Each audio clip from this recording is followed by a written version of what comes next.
Ugh.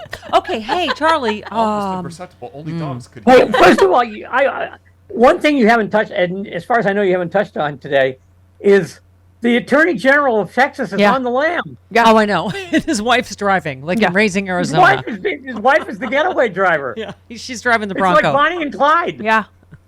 Yeah, I don't. And of course, this is the guy that's been under indictment for 7 years. Yes, I don't understand. And now he goes on the lam. Yeah, and still Attorney General. I don't understand what has got happened. Reelected, by the way. Yeah. In 2018. Yeah, rule of law. Bye-bye. Okay. Hey, Charlie. So Kevin McCarthy has, as you would say, has been taking a tour through the rake factory. First of all, the GOP ad had Russian footage in it, and then he quoted Abraham Lincoln, except it was not a Lincoln quote. That was in some insurance company slogan or something. Oh my God. You said even Sideshow Bob. As Abraham Lincoln said in the Gettysburg Address, put a tiger in your tank.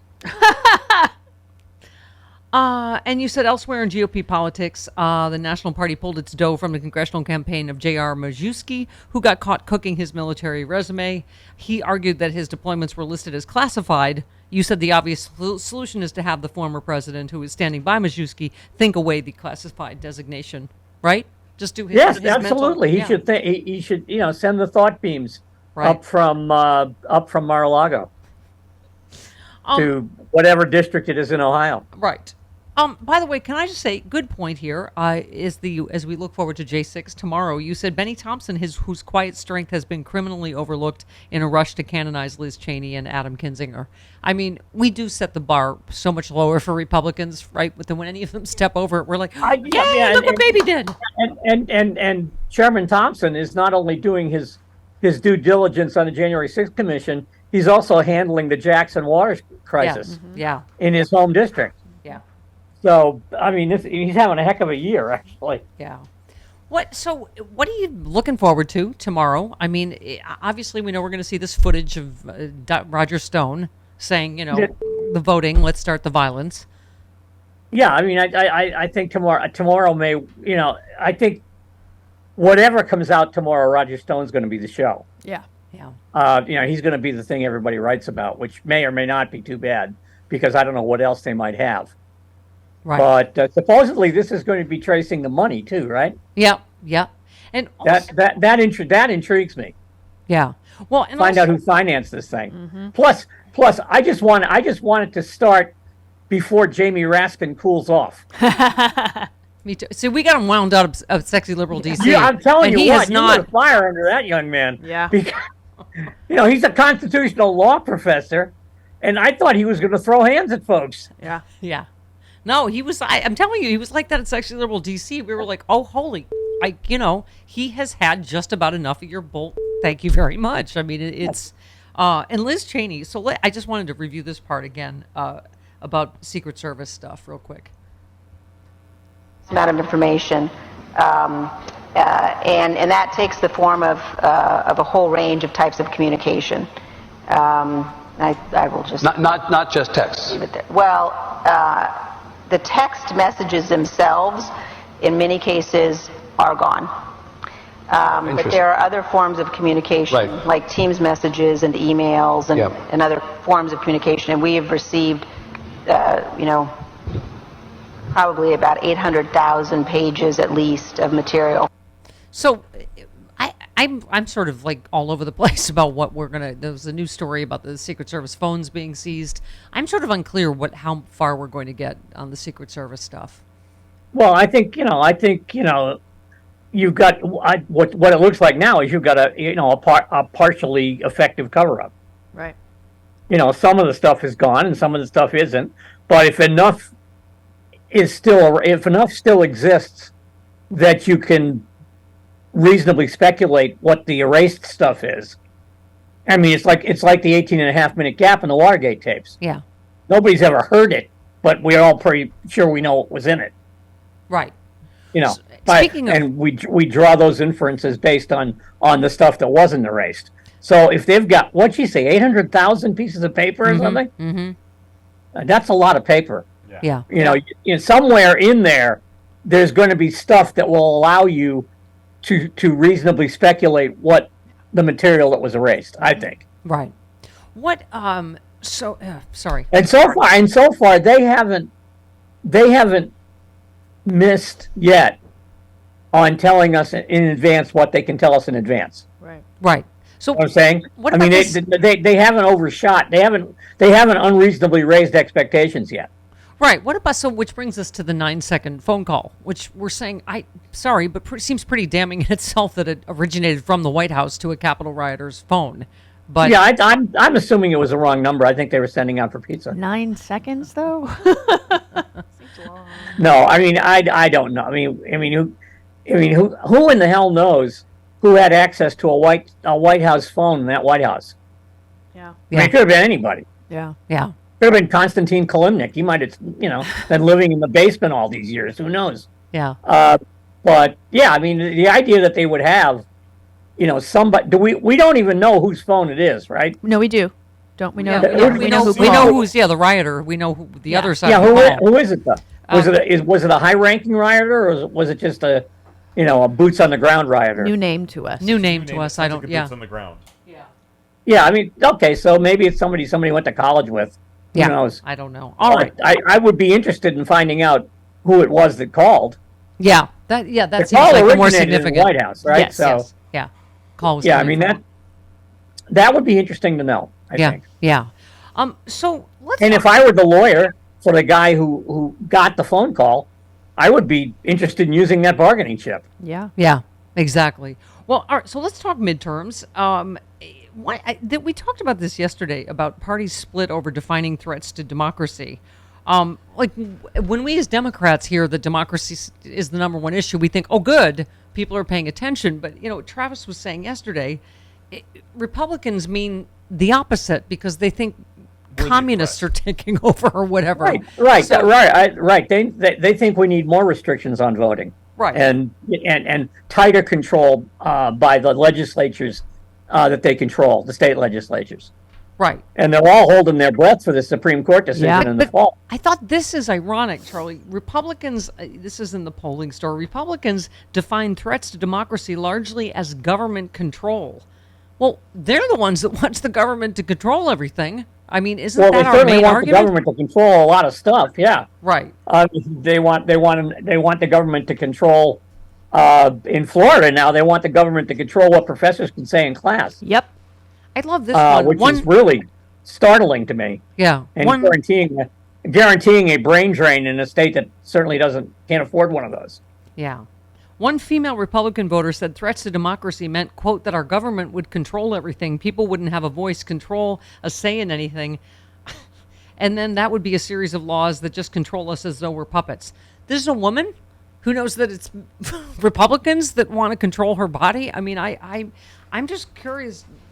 I feel like the Roe thing is going to cross partisan lines, but I mean, I don't know. That's one. I mean, I still think I agree with you. I still think it's and as it turns out, I heard yesterday Thom Hartmann is on this train too.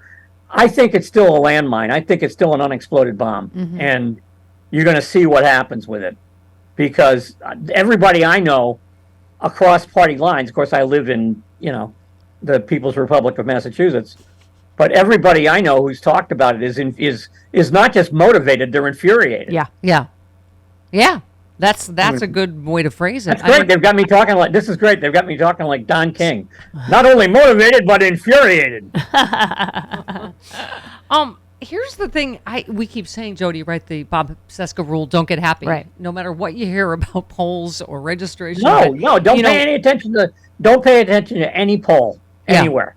But Democrats have been assume that the numbers say you have to work harder. Right. That's all.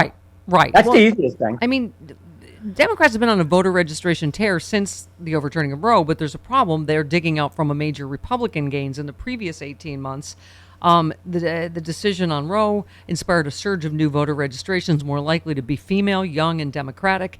Data from states including Pennsylvania, Ohio, and Florida shows evidence of a big leak in enthusiasm and political interest among potential voters supportive of abortion rights.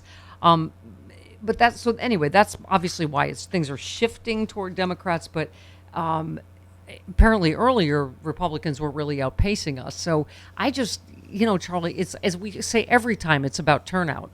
But yeah, I mean, before what you had was a typical, what we used to call off-year election, which is the party out of power always gains seats. Right. I mean, almost never works the other way. And so you had the enthusiasm gap in favor of Republicans. Then all of a sudden, Sam Alito, rolls this hand grenade into the middle of everything, and that changed that changed everybody's calculation. I think. I feel like the other thing that we haven't had in a long time is we have an ex-president who could run again, who is a very active person in this coming election right now. We've not seen that. I mean, the last time we had a one-term president was Poppy Bush, and he laid low. We've never had an ex-president that will not shut the up he's going to throw himself into this, and that tanked him last time.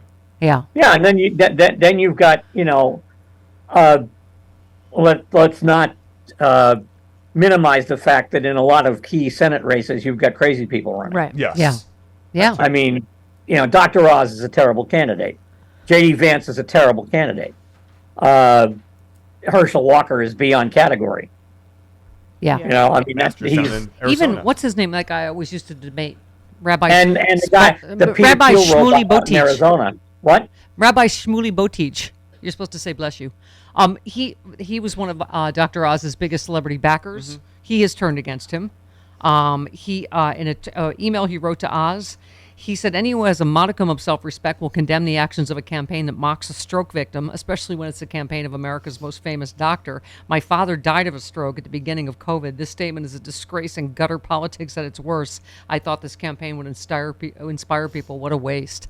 Well, isn't Rabbi Shmuley another member of the Oprah cinematic universe with Dr. Oz? No, I don't believe so. No, but he was one of his backers. I mean, he's definitely but I do think there's stuff like that crosses partisan lines, and Fetterman has been talking about it. He said, I hope if you ever have a health problem, you don't have a doctor that mocks you for it. I mean, it's like DeSantis's stunt. It's just people recognize just cruelty. I think that's not. No, I mean, I don't even know. I haven't seen, and neither am I paying any attention to any numbers in Florida right now, because quite frankly, when this storm hits, I don't know how many voters are going to be left down there. Yeah. Because I'm just assuming that Ron DeSantis has been too busy with his stunts to do any emergency preparedness whatsoever. Yeah. Yeah. I know. So I think the storm is another thing that could rejigger the calculus in that state. But people have recognized, I think, that in the wrong hands, the whole government is the problem ethic that we first heard in Ronald Reagan's first inaugural speech, in the wrong hands, that's a terrible way to run a country. Yeah. And I think you're seeing it at almost every level now. Yeah. From the response to the pandemic to what happened on January 6th to and this bizarre kind of twisted interpretation we have now of what freedom is. Yeah. Which is basically selfishness. Yeah, and we were saying, Travis and I were talking about Malcolm Nance's book, that they're not against government when they run it. When Trump was in power, they were all for, it's vindictiveness. You hate the same people we do. You're going to persecute and execute the people we hate. I mean, that's what they think government is for. The very first act of the Trump administration was to use the government to put in place the Muslim ban. Yep. Yeah. I mean, that's I hate to break it to some of these people, but that's a use of government. Yeah. You're using the government to do that. Yeah. So don't tell me you don't like the government. You just, as you said, you just don't like it when it works for people you don't like. Yeah, exactly. I think you've once again crossed partisan lines, though, with your tweet. That's something we should all unite around. You said, no, Stephanie Miller, it is not permissible to play I've Never Been to Me, even to mock it. Oh, man, I'm telling you what. I went to the FCC on that one. You'll be hearing where the from complaint came from. Yeah, well, you said... I think there's a little-known FCC bylaw that says anyone who plays like I've Never Been to Me, even for mockery purposes, it is to go to FCC jail. Musically and morally wrong. In which like Mark Levin is piped into your cell 24/7. Yeah. You said radio guy Chris, for Christ's sake, take command, I beg you. And now he's on vacation, so who knows? He fled. Who knows what Sean's going to play? He's like Ken Paxton. Yeah. He fled. He had a friend because he doesn't have a wife. He had a friend drive him, toward an unknown location.